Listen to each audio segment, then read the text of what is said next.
and welcome to the talk on building bulletproof Java enterprise applications for the hard production life. So that's also quite a title. And I'm very happy to be here at this amazing place. And yeah, I totally feel not comfortable speaking in this room after probably following so many bright people who have spoken here before at this location. But yeah, let's talk a little bit about how to make our applications more bulletproof, more resilient for a production system. So that's my name, Sebastian Daschner, born and raised in Germany, now working for this company called IBM. And I'm doing quite some things on enterprise systems, and I try to always keep it, well, as close to the real world as possible, so for real world production systems. So this is also where my background is coming from, being a consultant. And specifically on Java enterprise applications or more traditional applications with runtimes and threading and all that we have, what do we need to take into consideration once we build stuff on production?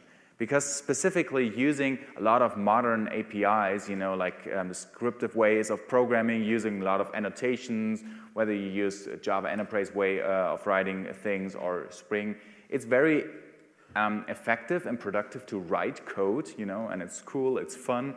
But once you run stuff in production, it's actually still quite another story. And you have to take a few things into consideration that you might not think of initially once you, just write code.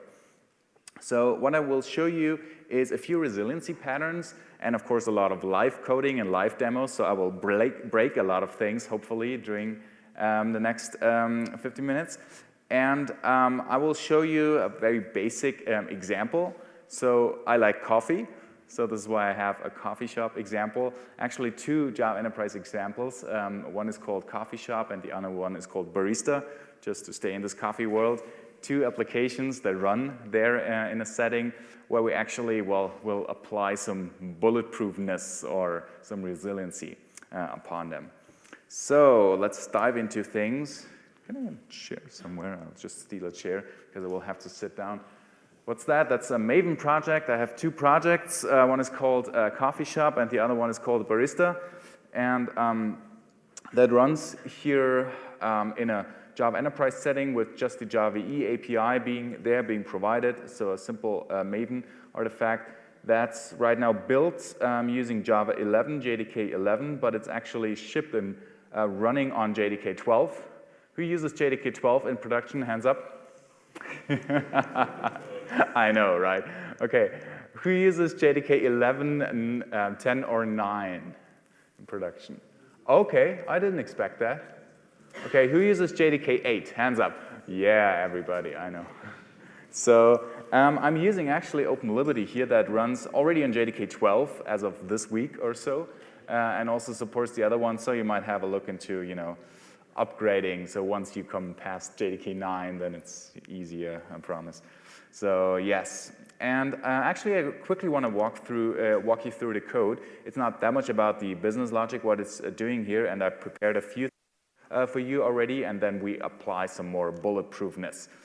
So what I have is this application that communicates using HTTP. So what we have is JAX-RS. That's probably what folks know, right? So this is something like we're going to talk about this coffee world. So we have coffee orders, and then we have an orders resource that exposes something on HTTP /orders. There's this one at path annotation, nice declarative programming. And we're going to use the JSON application type, application content type, right? Application JSON. So that means we have a get orders resource to give us the coffee orders.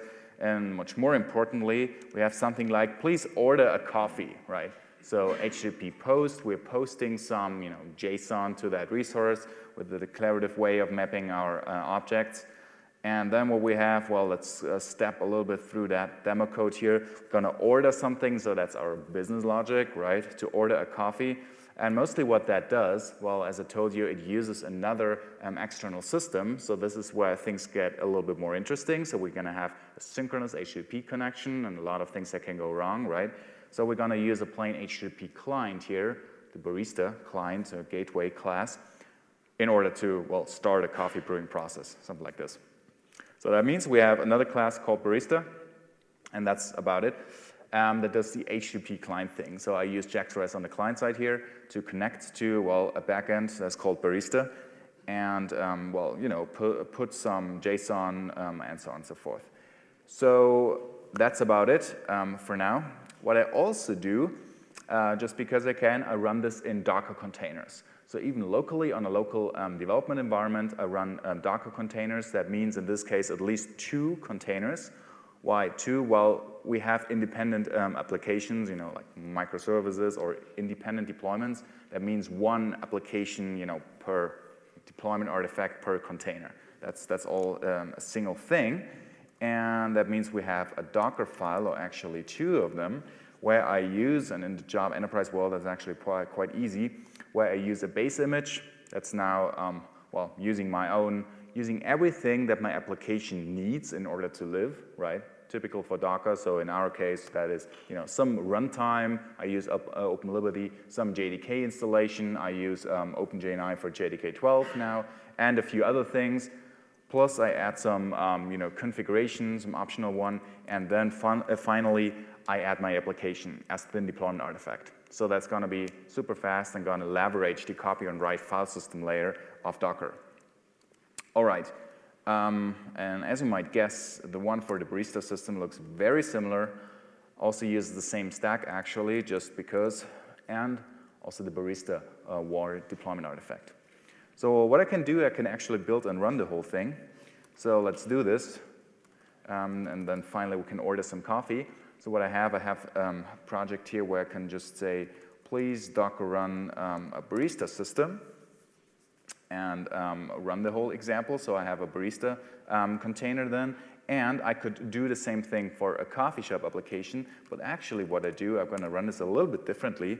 Can show you some tool that is, developed by Adam Bean. It's called WAD, Watch and Deploy, which really leverages our development productivity. It basically is a file watcher and will rebuild our WAR file, and, well, we'll just copy that to the running container, and it's actually mounted into the container. I'm going to show a little bit of that in a second, what that actually does for us. So that means we now have 2 containers running, actually 4, because I will show you some monitoring in a second. One is called Coffee Shop, and the other one is, where is it, Coffee Shop and Barista. And then once that is being started up and running, we can finally order some coffee. So what I have in order to test that, curl localhost, port 9080 is that in our case. Let's just access the coffee shop application first. So that has the context path application, coffee shop. And what I also have, what I didn't show you, is the default JAX-RS application that I typically call resources or something like that. So if you know JAX-RS now, you can guess that the path is going to be something like resources/orders, right? So I can access this. Let's see what we get here, and we get, well, HTTP OK, 200 OK with, well, an empty JSON array. OK, no orders there. I mean, they're in memory, actually. So let's change this. Let's order some coffee, finally. So what that means, we need to make a post request with application JSON content type, probably. And let's see what we actually need to pass here. That is called coffee order, and the order is even validated using, you know, bean validation and our nice declarative programming with annotations and stuff. We use JSONB to marshal it, and we only need a type actually, a coffee, you know, type that's actually an enum. You know, we can order some cappuccino or some espresso if we like, and that's all we need for the JSON. And then we're going to fire this against our application, and hopefully we add, yes, 2 or 4 no content. OK, great. That's good news. We can do it again, order another one, OK, and then hopefully we have some orders in the system. Yeah, that looks good. All right, so if we now, again, think of the code and what the application does, internally, it did a synchronous HTTP call to the other system, to the Barista system. So that is the other application that runs right now in a Docker container on this computer here. But that was the code I showed you here that does the HTTP call to the other system. So of course, that is just now a demo, and, you know, things can go wrong. So this is the very nice way of just demoing something, of using some API. But as we've heard in today's keynotes, don't ship shit, right? It's easy to build something like that, especially on a demo environment if you're showing something in a presentation. But now, if you think about it, is that really bulletproof? Is that really safe to be shipped in production? If we just think about that or these, this class of what could go wrong, right? Well, there's a lot of things that actually can go wrong once we talk to the network. And the first thing I want to introduce is, well, the patterns of, well, timeouts, right? That should be quite actually a no-brainer to introduce timeouts here, or to think about what that is. But actually, once we hit the network in a synchronous way, we have to think, well, that this is something we should apply. And not just actively apply in terms of we should think about it and consider it, and not just rely on the default. Because that's actually what I'm doing here. I'm creating my JackStress client like this. Client builder, new builder built, or even faster client builder, new client. And that applies the default timeout behavior of HTTP clients. And that's a bad idea. Why? Because then the defaults apply, and there are actually HTTP client implementations out there that do an infinite timeout. Yeah, I hope I don't have to tell you that this is a very bad idea, right? Because what happens, well, let's try it out. So what we can do, we're going to order some coffee. And let's order some more coffee. Right, our friend the while true loop. Or let's do this a little bit less verbose. Okay, works, no content, no content. Okay, I have another shell open here. Let's do the same thing again, no content, no content. And now, let me split this like this. No content, no content. Oh, it was fun, let's do it again. Actually, so we have three processes that just ordering coffee. They really need a lot of coffee right here. And what I do right now is I say, okay, what happens now if some guy, just because they are mean, would kill the other application and say, oh, now the barista backend is actually not there, then, well, it's throwing an error and actually, oh, see what happens? Well, it's stuck. It doesn't even throw an error. That would be okay, but now it's even, stuck here. What I'm going to do, docker kill -s quit. I'm going to send a quit signal to the running JVM. What is that? I'm going to send the quit signal to the running container that is, well, the PID1 process, the JVM process running my application server here in the coffee shop. Why? Well, there's a few things that we can do actually. First of all, just to analyze that situation. Per default, a JVM, if you send a quit signal to a running JVM process, then per default it dumps, information. There's a core dump or a thread dump, and depending on your JVM that you're using, you can actually have a look at these information. So just out of curiosity, let's have a look what's going on inside. And this is also one way how you could debug this if you have a situation like, that nothing is moving anymore.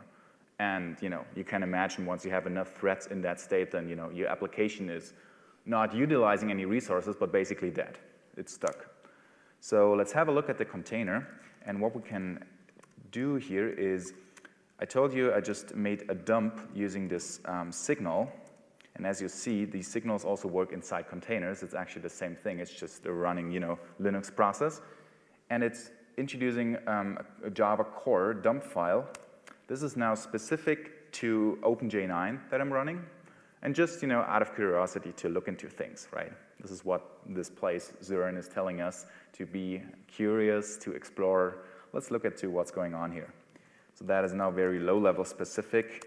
There's somewhere down there, there's a threads section, and actually a threads with some call stack information, what's going on in the situation right now. So I think they're called default executor threads, the threads that we have here in this OpenLiberty. Oh, and that's actually already an interesting state. So default executor thread, this and that, it's in the state runnable. but it's not really running because, well, it's stuck right here at socket connect. Interesting. And it has some kind of lock. And let's go down further a little bit of where that is coming from. Sorry for the huge font size. I have to scroll a little bit. Oh, that's my code. It says, oh, barista, send request. Interesting. Okay, let's look a little bit further. Oh, there's another thread. What is that doing? Oh, it's just object wait. Well, that's actually inside the thread pool. It's waiting to do something. Okay, it's in condition wait state. That's good. It's actually not being utilized. It's just sitting there and waiting to do some meaningful work. What's that? Oh, another one. Socket connect. Interesting. Let's scroll down further a little bit. Oh, barista send request. That looks familiar. Let's look down a little bit. Oh, another one, object wait, that's waiting for do some work. Another one doing waiting, another one waiting, another one waiting. Oh, socket connect. Interesting. If we scroll further, barista send request. That's the third and last one. You notice the pattern. They all actually stuck at trying to connect to a socket, trying to connect to our backend, but, well, gonna stay there for a long time. We don't set a timeout. So what we actually do instead is, where's my code? We should utilize and use some timeouts. So what we have here, since JAX-RS Tutor 1 is default way, a standardized way of introducing timeouts. So before there was vendor specific how you had to do that. So we can include some read timeouts, let's say 3 seconds just because, and some connection timeout. Totally, you would usually introduce some, proper values depending on, your system and your environment, what actually makes sense for you. But then let's say, assuming this would make sense here, these 3 seconds timeout, and what we have, and I'm still using actually this tool that is building my application and redeploying it. So what I have actually, I redeploy my application now, and well, now to get into the same state, I should actually start the barista backend again. Let's wait for that to start up, and then I can, send some new requests. So that is now still producing errors, but at least, well, it's not stuck anymore. And once the other application is up and running again, then hopefully my coffee shop order works again, because then we have our backend available, and then we can reproduce the same situation and just be mean and don't start the coffee shop, don't stop this one, and stop this again. So then we stop the other application, we get into server error, but then we only have the timeouts for 3 seconds at most, and then at least we're not stuck in that status here. So that's the first pattern to apply, and that's actually important for all of the connections you make. Same for databases, same for everything else that you would encounter. And that is just a nice standardized way using JAX-RS here, but just as one of the examples. So think about these situations, and even more important, always test them properly. Have some kind of testing setup where you can say, okay, what happens if, that goes down, if the database goes down in that setting, and continuously test it as part of your pipeline to how your application actually reacts to it. All right, another pattern. That is called bulkheads. So bulkheads, do you know what ship bulkheads are in the ship constructions? These are actually sections in a ship, a ship that runs on water. Multiple sections in a ship that separates the compartments, that build up multiple compartments of your ship, that once you hit the iceberg, only a few, ideally, of these bulkhead, of these compartments are destroyed and get probably filled with water, but the rest of the ship stays intact, and hopefully you're still able to make it to the harbor. So then, you don't have the Titanic experience. So there's actually a, maybe not fun, but ironic or interesting story about that, or a fun fact about the Titanic. The Titanic indeed had bulkheads, but they weren't, I think, high enough or properly sealed enough. So even though, they were not properly tested enough, even though they had them, well, we know the end of that story. So what are bulkheads in our applications? Typically, what we want to introduce is to separate the functionality or multiple functionalities of our application in a way that if something goes wrong, for example, if some application functionality is overloaded, that it doesn't take down the whole application on its whole. Or, for example, if you have specific different functionality that you want to separate, maybe in terms of quality of service or something like that, that you introduce and specify different bulkheads, different functionality sections. And in an enterprise application, that typically means, well, threading.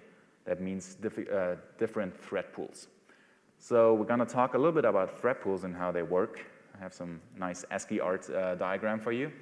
So you can think of a thread pool, like in an airport security lane or in a literal pool, in a swimming pool where you have happy threads swimming around and you take them out, and at some point your pool is empty until you return them to the pool where they are swimming. Or again, airport security, you have multiple workers that do some work, and you have threads that are just waiting, and then you have a waiting queue, where you queue up at the airport until you get served. And then, of course, you have multiple factors involved. How long does it typically take to process a transaction? How long is the queue? How many threads you have? And these are basically your involved components, your involved factors. So what we have, the first thing to think about is if you do something like this, let's stay in the world of JAX-RS here for HTTP communication, you have what is called the JAX-RS resource and resource methods. These are at get, at post. These are your methods, and they all utilize per default, what is called a default HTTP request thread pool. One for your whole application. So that means, regardless what you're actually doing inside, you typically have one thread pool that is being utilized from the whole application. So that's the first thing to consider, because that means whether or not you want it on a production thread pool level, you tangle up, you couple all of your resources together, all of your HTTP endpoints, basically. And then per default, if you don't do anything else, well, what happens in your business logic, that your business code actually utilizes the same thread, the HTTP request thread pool thread, to execute the business logic. And once that thread pool is empty, it's empty for the whole application. So that means if a single functionality gets overloaded, then everything basically goes down. Talking about that, I should have started again.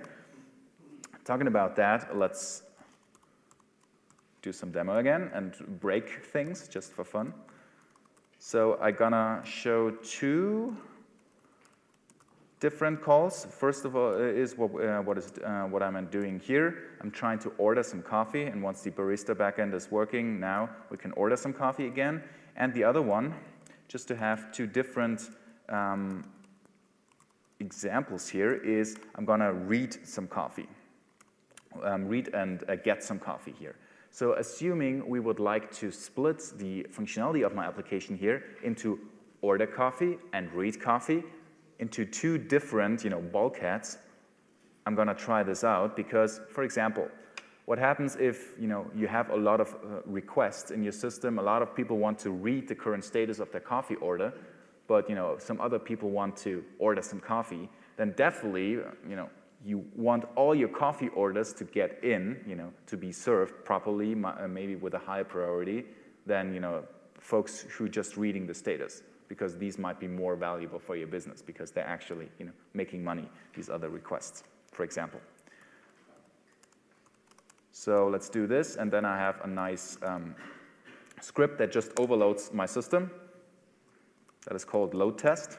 Well, what it does, it fires a lot of requests to my system, and as you can see, well, you see nothing, it's stuck.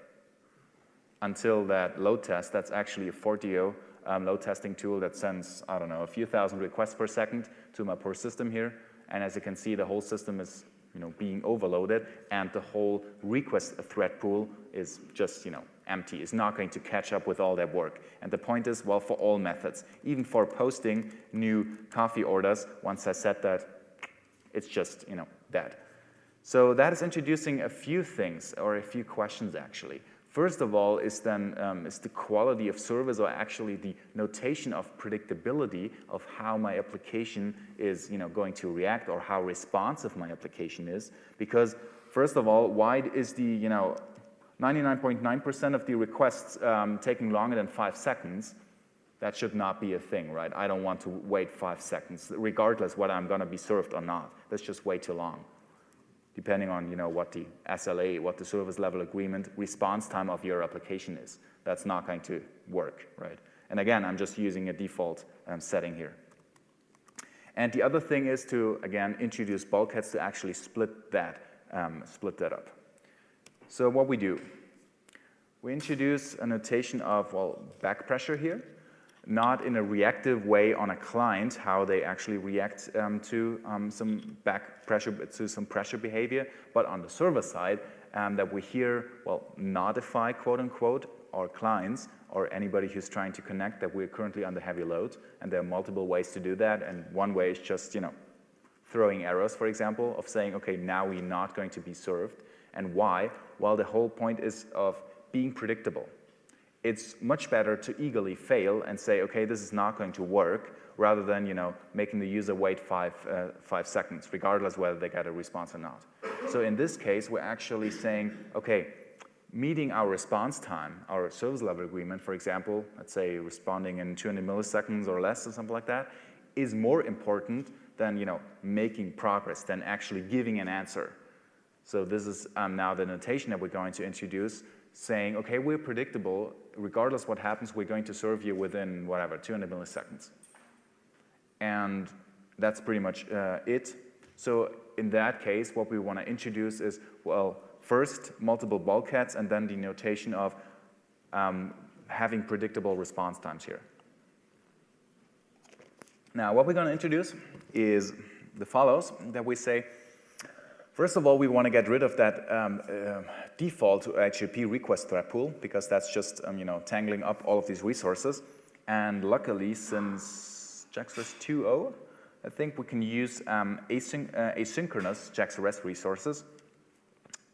And there are multiple ways to do that, and the easiest way is to do that, return a completion stage. Completion stage, in this case, will tell the JAX-RS implementation that that is actually an asynchronous JAX-RS resource. And what happens under the hood is that the request thread, the default request thread of the HTTP thread pool will not be utilized to execute that, but rather whatever, well, is happening in the completion stage. So that is being the thread is being suspended, and will not, block or will not eat up the resources in the default thread pool, rather than we execute this completion stage that I'm going to code in a second. So this is what we introduced for all the methods here. Completion stage of, our return type, and also completion stage, we can use the same return types that are known to JAX-RS, so completion stage of response type also works. And what I'm going to use here is, well, I actually will tell the coffee shop component that this should return these completion stage types with the appropriate functionality, with the appropriate way to utilize other threads or another thread pool. So what I'm going to do, I'm going into here and code a similar thing of saying, okay, instead of a list of coffee orders, actually return a completion stage of list of coffee orders. And the same is true here, completion stage of this, and also completion stage once you want to order a coffee.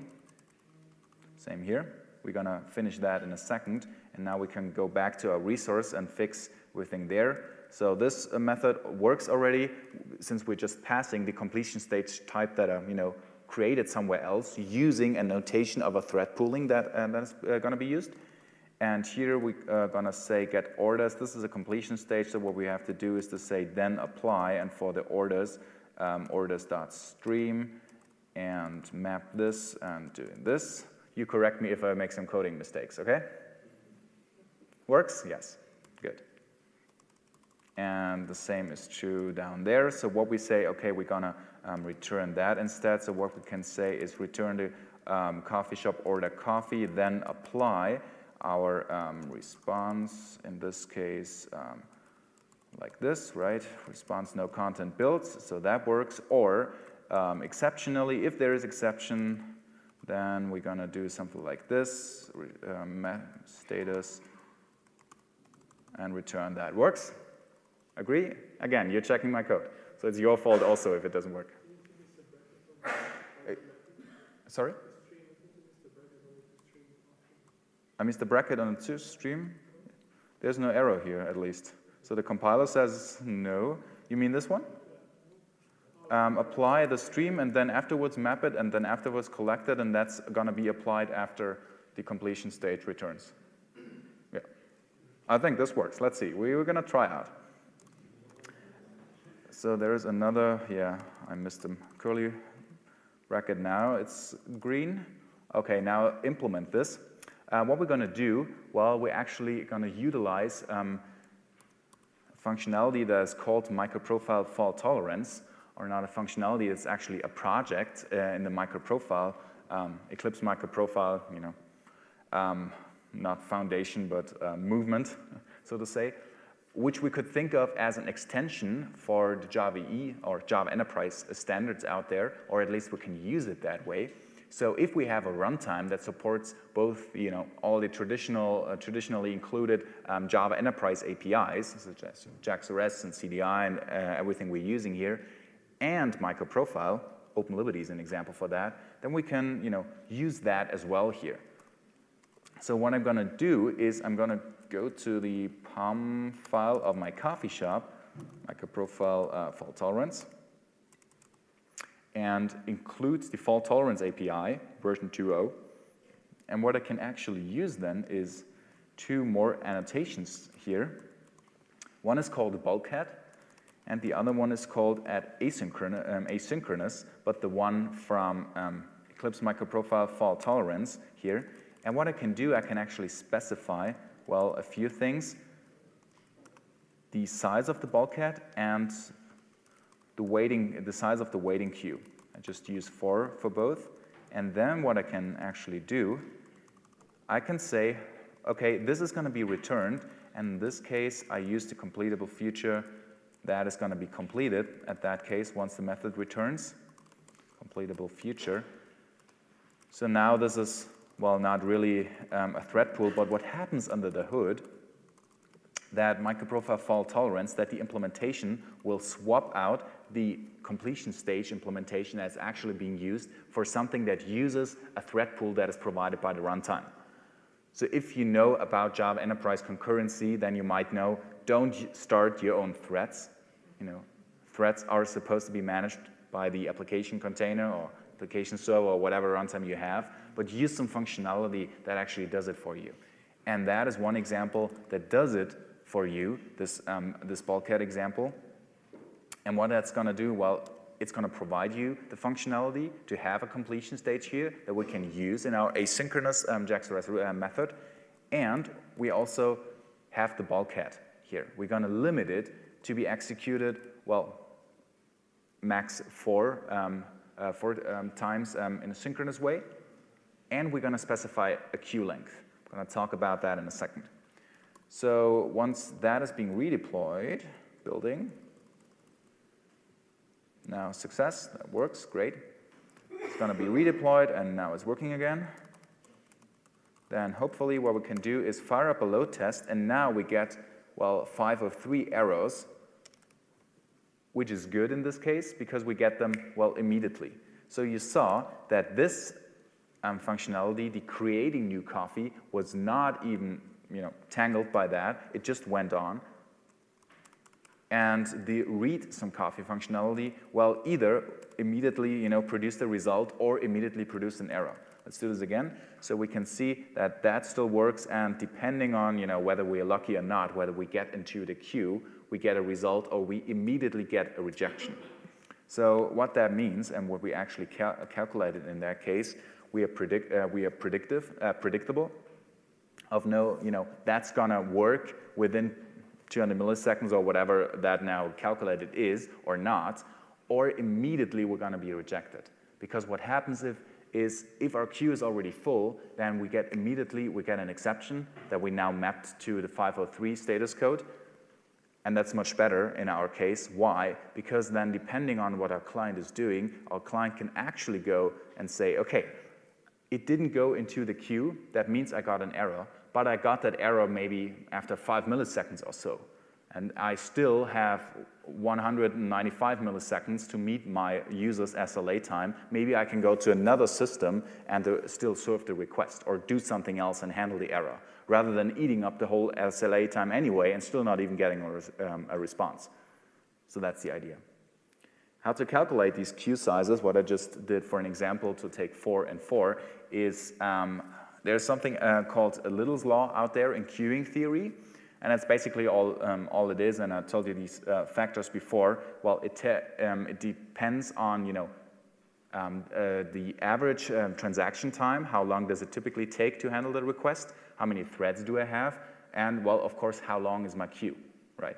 Because as you just saw in the airport example, the longer the queue, well, the more requests I can hold and I can serve until I'm overloaded, but also the longer it will take, right? Because, well, the queue is longer. So what we actually do, we limit the queue length to say, okay, we can now calculate for the SLA time that we are going to target, that we want to hit, because that's the output of that formula. And if you think about it, well, it makes sense, right? Because well, the queue, the shorter the queue, the shorter your guaranteed SLA time. But also you will potentially drop more requests once you get overloaded, or actually you will be overloaded faster. So that's the example for that.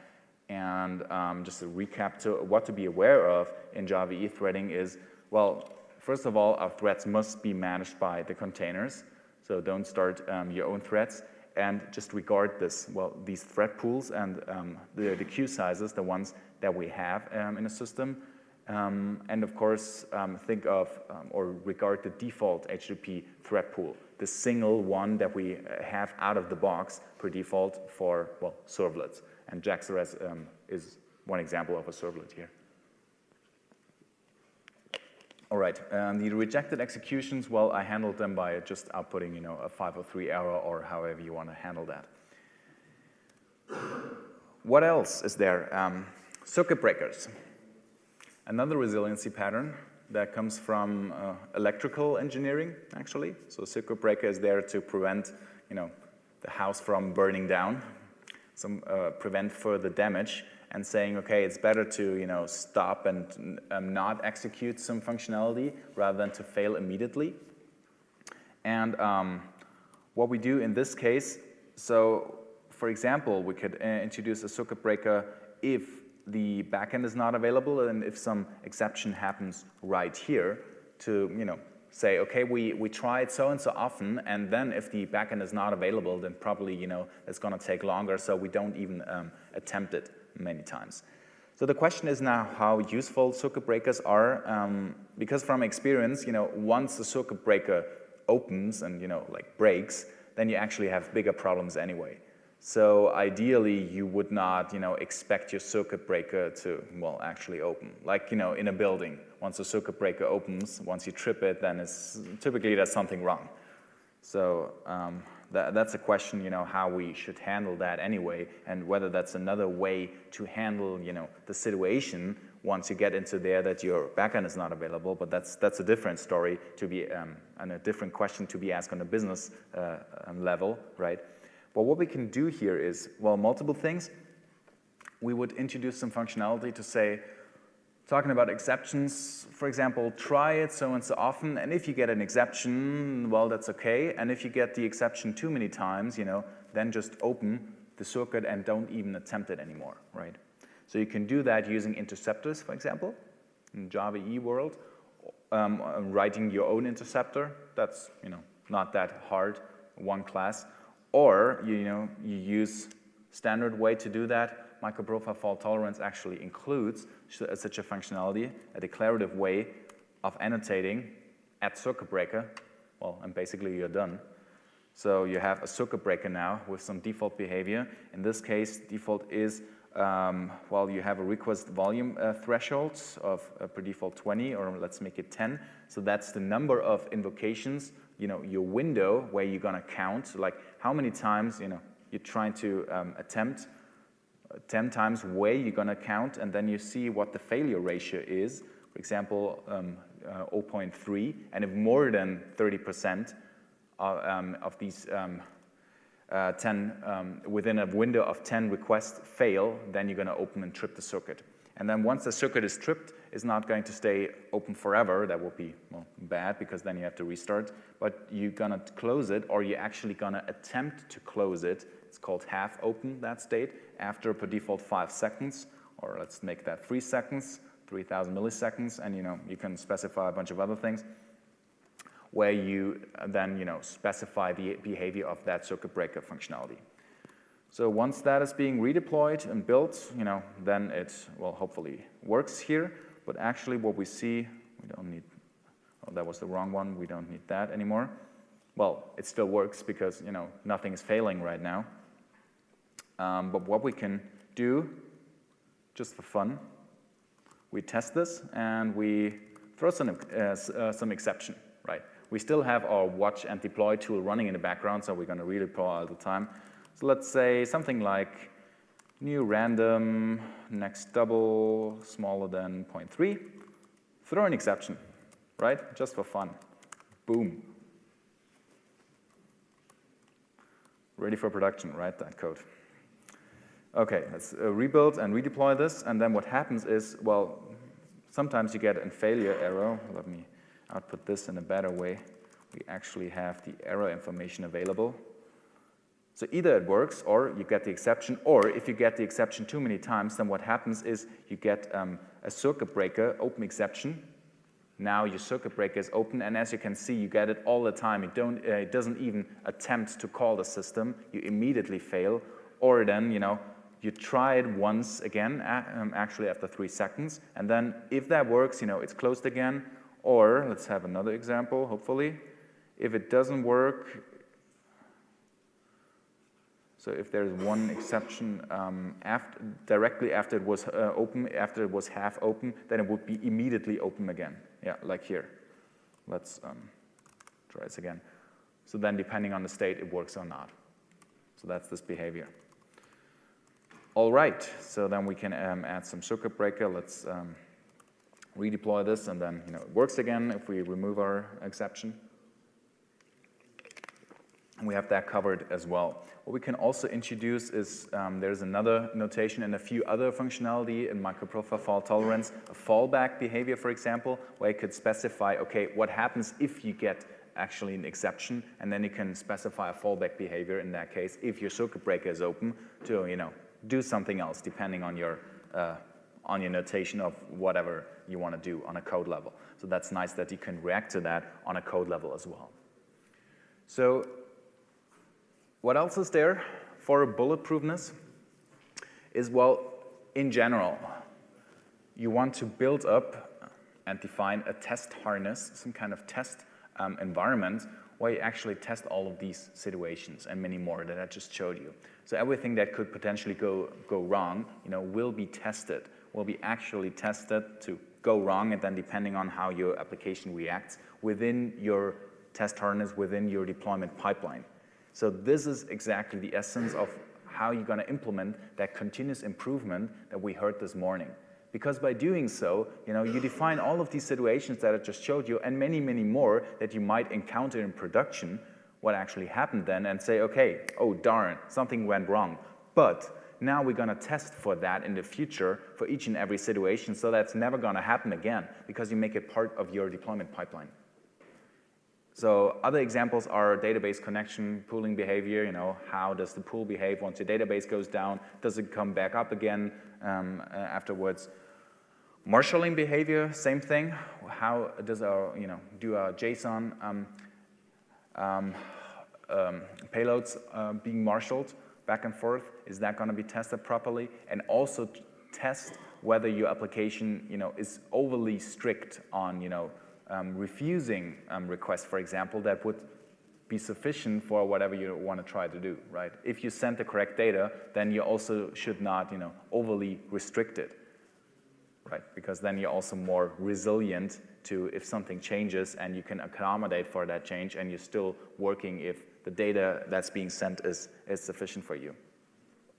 Also avoid extensive logging, or I would even say avoid logging at all, but that's a different topic. So, why you would log something in your application or rather not, or whether there's some better ways to get some information out of it that you would need in production.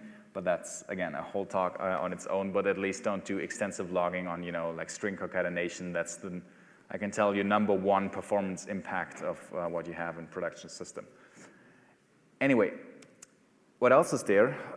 Not much time, but quickly on container orchestration. So actually, once you are in a cloud-native environment, there are many, many more tools out there that can actually help you. For example, container orchestration and Kubernetes is a prime example for that. That actually help improving the resiliency and bulletproofness of your systems. So Kubernetes is their production-grade container orchestration. Does a lot of things in order to make your systems more resilient. For example, if a pod, Kubernetes workload crashes, Kubernetes will automatically start and recreate a new one. So there are a few called controllers out there that actually make sure that your target state is always being met.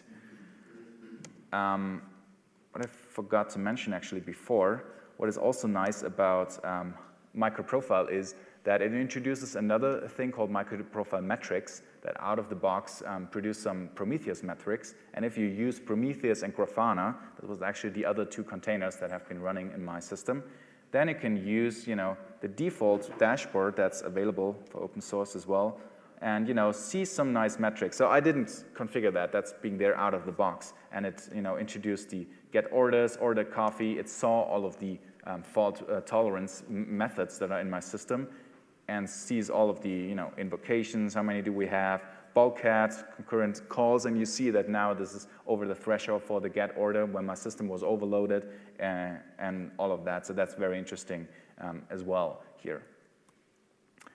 Oh yeah, that's another one. We'll talk about books in a second. Just to sum it up a little bit for key takeaways. So consider all the timeouts, circuit breakers, bulkheads, all these resiliency patterns and many more that I showed you for what your system is doing and how it is behaving in production. So not just code some nice examples using the APIs, but once your system is actually running in production, it's a different story. And again, know your implementation, what it's doing. For example, all of the container default threat pools, how your container is actually, your application container, like your server, is actually behaving, how it is managing the threat pools, how it is managing the database connections. That is, in fact, important because at the end of the day, that is running in a production system. So your APIs are nicely abstracted away. We don't have to make our hands dirty. We just write a nice annotation, add transactional, and it's going to work, right? Or add circuit breaker. But what is your application actually doing if you do so?